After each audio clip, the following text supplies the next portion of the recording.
السلام علیکم ورحمۃ اللہ۔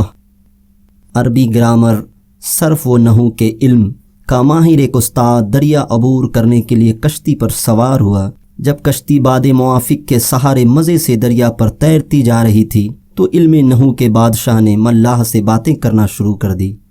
پوچھنے لگا، بھائی ملاح، تو نے علم نحو پڑھا ہے؟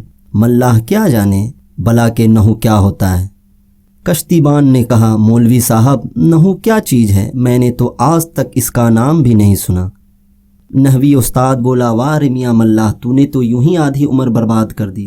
ارے جو شخص علم نحو سے واقف نہیں وہ انسان نہیں، حیوان ہے۔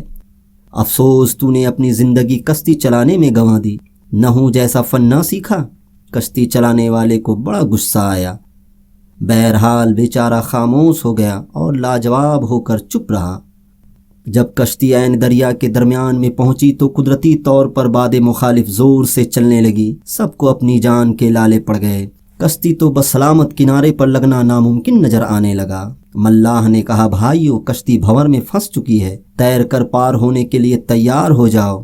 ملاح نے اس وقت علم نحو کے ماہر استاد صاحب سے کہا، حضور اب اپنے فن سے کچھ کام لیجئے، کشتی غرق ہونے والی ہے۔ حضور اس وقت خاموش رہے۔ اس وقت نحو کیا کام دیتا؟ پھر کشتی بان نے کہا، اس وقت نحو کا کام نہیں، محو کا کام ہے۔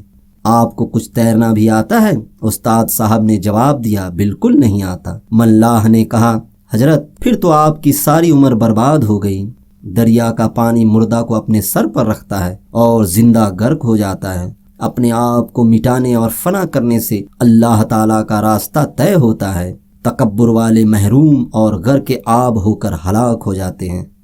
درس حیات، غرور کا سر نیچا ہوتا ہے۔